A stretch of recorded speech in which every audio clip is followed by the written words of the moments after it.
ভক্ত বন্ধুরা, আজ আমি আপনাদেরকে গোপাল সোনা এবং তার বাল্য সখা মধুমঙ্গলের একটি লীলার ঘটনা বলবো।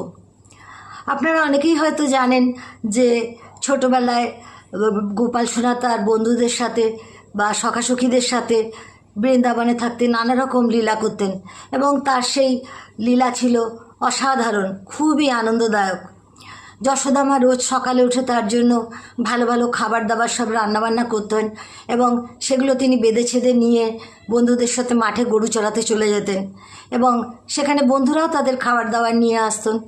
তো সেখানে গিয়ে তিনি বন্ধুদেরকে নিজের খাবার বন্ধুদের খাইয়ে দিতেন এবং বন্ধুরা যেগুলো নিয়ে আসতো সেখান থেকে তিনি খেতেন।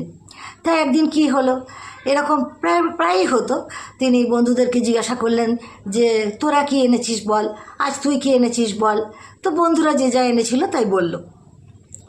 তখন গোপাল সোনা এবার মধুমঙ্গলকে জিজ্ঞাসা করলো, আচ্ছা মধুমঙ্গল, তুই আজ কি এনেছিস বল। তখন মধুমঙ্গল বলল, আজ আমি কিছুই আনিনি রে। তখন বলল, সে কী রে? তখন পাশ থেকে এক বন্ধু নির্মল্য বলল যে না রে, ও তোকে মিথ্যা কথা বলছে, ও আজ দই ভাত নিয়ে এসেছে। তখন গোপাল সোনা বলল, তাহলে আমায় দে। তখন মধুমঙ্গল বলল, না রে, আজ তোকে আমি কিছুতেই দিতে পারবো না। তখন গোপাল সোনা বলল, কেন দিবি না?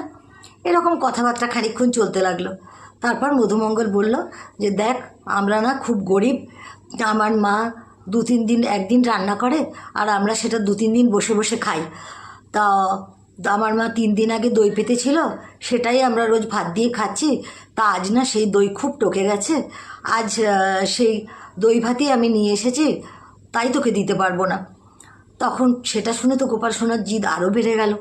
গোপাল সোনা বলল, তাহলে তো আজকে আমি তোর থেকেই খাবো।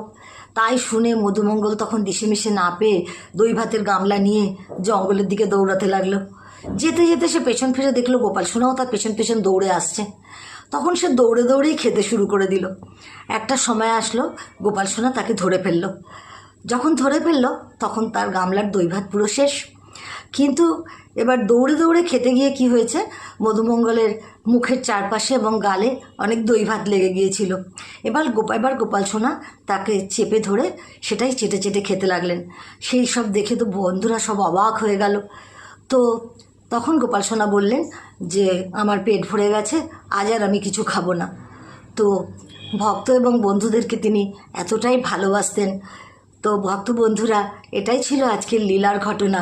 আমার এই ভিডিওটি যদি আপনাদের ভালো লেগে থাকে, লাইক, কমেন্ট, সাবস্ক্রাইব করতে ভুলবেন না। নমস্কার, জয় শ্রীকৃষ্ণ।